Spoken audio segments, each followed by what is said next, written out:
Das sagt er nicht, das sagt es. Das wir auch hier bei einem Teil am Mitzvah ist schnell mal der Mitzvah. Danke dass ihr da gegangen seid. Amen. Amen. Amen. Ich bin aber Mubarak Allah und mein Vater. Amen.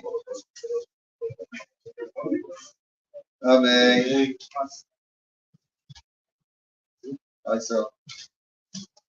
I saw out through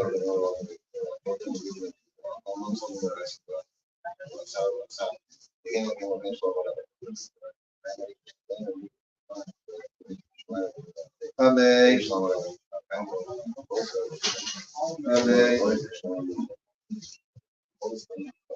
Amen. Today in Jewish history.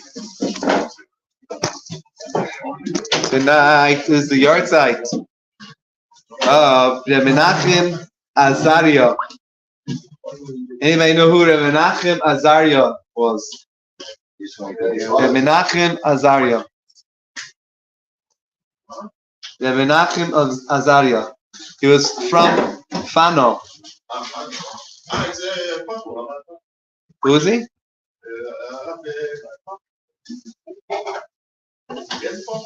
He's what? Oh, Ramon Fano. No. Menachem Fano. He's the author. That's the Ramon Fano. He was a Makubal. Yes, he was a Makubal. He was a Makubal. Italian Makubal. And he authored something called Mincha Maariv. Yeah. That's what he's famous for, amongst other things. But what he's more known for was he sponsored the publishing of whatever the Beis Yosef wanted to publish. He helped him. He was a wealthy man, and he was a big Talmid Chacham, and he was also his main teacher was the Ramak, and he supported the Ramak as well. He was supporting the Ramak, Moshe Cordova. He would support him as well, and that's how because he was supporting him, they gave him extra time, and he would learn with them. And so he was a big Makubal himself as well. He had both ends. Anyway, tonight's his yard site. Passed away in 1620. Is the Shem Aliyah. Tonight is also 4th of Av. Is also the day that Nehemiah began to build a wall around Yerushalayim in the year 444 before the Common Era. And it's also the anniversary in 1944. 4 minutes, 4 or 5 minutes, no? How long do I have? For Myra. 6 minutes. 6 minutes? What? I don't know. I'm not sure. Yeah, 26. Yeah. All right. So back to last night, we were discussing the different names of why it's called the different names of Beis Mikdash and why it's called the name of Yaakov. Beis Elekei Yaakov, the house of the God of Jacob. But we brought the psukim for each of the avos. So we said, why is it called the name of Yaakov instead of Avram and Yitzchak? And we said that Avram called it a mountain, a har. Yitzchak called it a sada, a field. Yaakov called it a bayis, he called it a house. And so the Beis HaMikdash, which means bayis, a house of Kedusha, a house of holiness, is named for Yaakov. This is the God of Yaakov, the house of the God of Yaakov. Because specifically Yaakov called it a bayis, he's the one that called it a house. The Maharsha explains on this. He explains on this Gemara. He said, Hayasai Divrei HaMedrash. He explained this based on the words of the Medrash. Mashal L'Melech, it's a parable to a king. Shahaya Gimel Ayavim, who had 3 people he loved.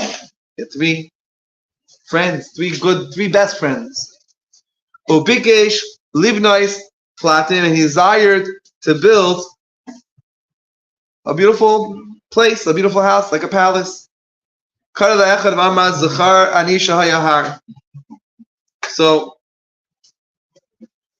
he called one, he called one, and he said, I remember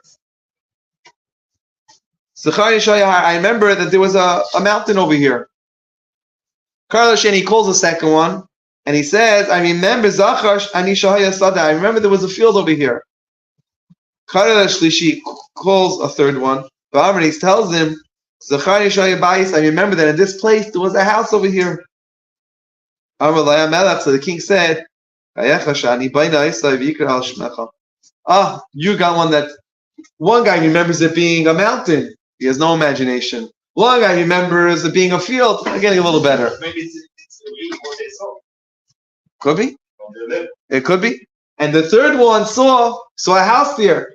So Marsha says that the king tells this third person, you saw a house. You have a vision. You have a bigger vision for this place. You're the one that's going to build this palace for me. Yikra Shmecha, and it's going to be called, you're going to build it, and it's going to be called on your name, Shener, like it says in the Pasuk, Beis Elokei Yaakov. It brings this Pasuk, the house of the God of Jacob. That's what the Marsha says, this parable regarding a king and three friends, seeing which one's going to be the builder, which one's going to get the contract. I think Yaakov was the biggest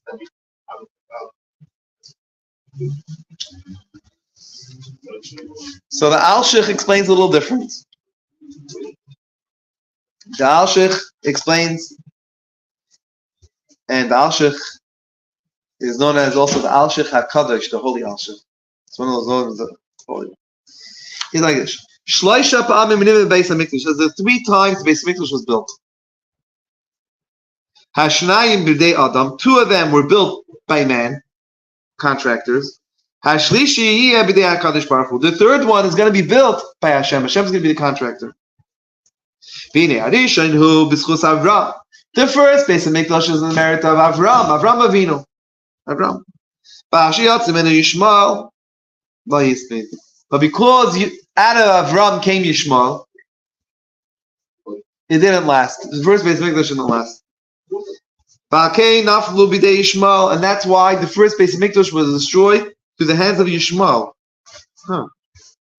The Greeks, who's considered hands of Yishmael? They're Yishmael. Bavel, Iraqis.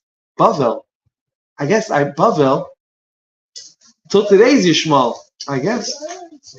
I don't know. Probably, no? Bavel is Iraq. That's Yishmael. That's what he says here. Yishmael. It fell in the hands of Yishmael. It must be. Because they think Greeks. Who else? Who else could have been Yishmael that destroyed the Beis Hamikdash? Must be. The Babylonians. Bavel. I never thought of them as Ishmaelim. I never thought of them Arabs.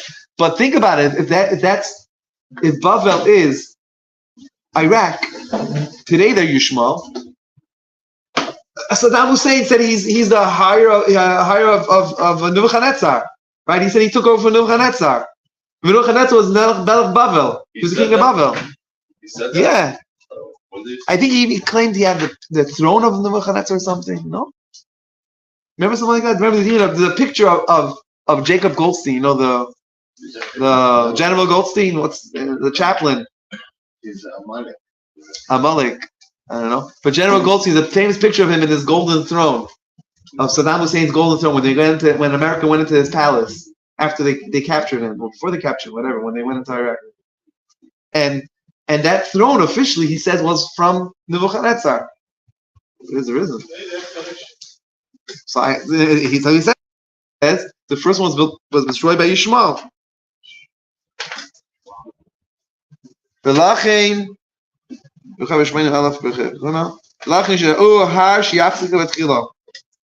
why Avram Avinu saw it as a mountain, and that's what it wound up being after the Beis Hamikdash. It was destroyed and became just a mountain. We'll just finish this quickly. The second one was in the merit of Yitzchak. Without the Esav, who had them. And the second Beis Hamikdash was in the merit of Yitzchak. Yitzchak had Esav. That's why it didn't last. And that's why it was destroyed in the hands of Esav, which is Edom, which is Rome. Rome destroyed. Also, and that's why he saw Yitzchak saw it as a field. Why? It says the Menagid Esav is worse than Yishmael. It's true in history, Esav was always worse than Yishmael. The Nazis were worse than the problems that the Arabs gave us in history. They're learning from that. They're learning, yeah. Learning, they did without push-up. The Nazis had push-up. They tried to hide stuff. Right. They did stuff. They come together, exactly. They have been coming together lately. Vitzion saw the Nechrash, and it says Sion was destroyed in the second base. Sion saw the Nechrash was destroyed to be a field. Kicharash Turnasrupris, Rasha destroyed the second base of Mikdash, and he made it into a field, and that's why Yitzchak, it says, saw in his vision, he called it a field, because that's what he saw. Beis Mikdash in its building and its destruction, and its destruction became a field. That's nice. Interesting, huh? Shlishi, the third Beis Mikdash, says the Alshich, B'schus Yaakov. That is in the merit of Yaakov. Because Yaakov's all his children were tzaddikim, and his bed, literally his bed was complete. It will last forever. Bias, and that's why he saw a house, Nitzchi, which is a house that's going to be forever. Or like the Barbanel explains, the third one's going to be corresponding. The third base mention correspond to Yaakov. Yaakov, who won over the sword of Esav when they had the fight when Yaakov fought with the angel. And Yaakov fought with the angel, and he made him at the end give him a bracha, held him, and he made him he wouldn't let him go till he gave him headlock. That also maybe I don't know. And that's why, because he won over him, that's why he won over Esav, which Esav is the final power before Mashiach comes. And after that, the Beis Mikdash will never be destroyed again. That's the Alshich. Tomorrow we're going to learn about the place of Beis Mikdash being called Luz. Like the pasuk says, "Ulam Luz Shema Ir L'Rishayna." It's a pasuk in Vayetze. We're going to learn about what is being Luz coming right up. Mañana, a la noche. Maariv, page 118. Also, we didn't have you in like forever.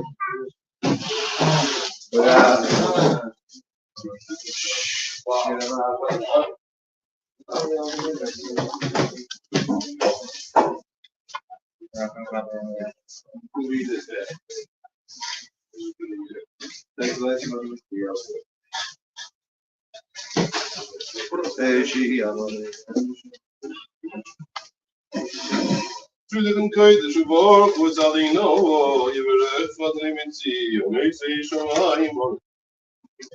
Aline Shemach Yanin Kunyanin Shemach Yanin Kunyanin Shemach Yanin Kunyanin Iskalash Mirabo Yom Dizem Yakovim Rachik Ayeshem Bechon Halu Shabbat Zakir Ramen Mirabo Goran Gorai Shaba Prevision Matik Sadar Rizal Zavol Ribbo Long Rufas Bishiros Rufas and Hamas Dami Rambiyam Ramen Rufas Hadiyam Bira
Adinai Elohim Emes.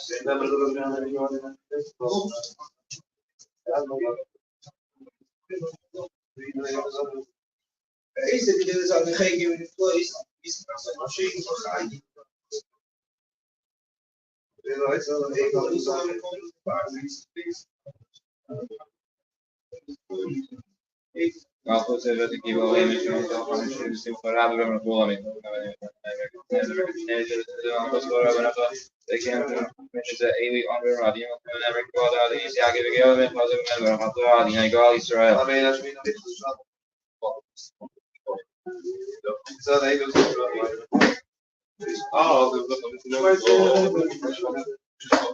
Schmidt name in the time to show me how to put out the El Shunut and all the Ramato Nation, Shemir Sam Israel Lord. Scala Viscala, Shmir Abu, the rivers of the African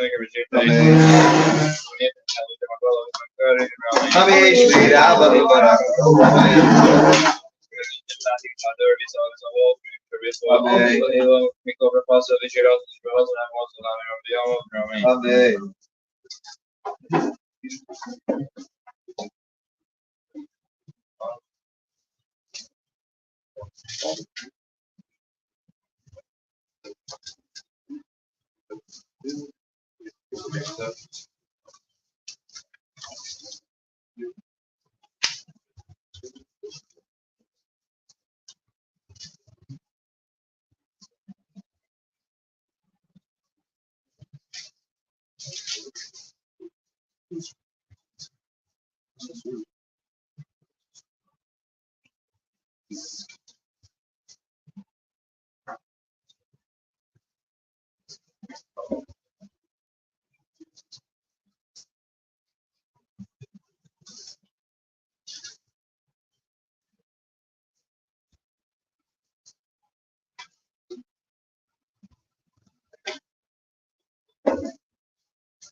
Escala, Shmea,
Amen.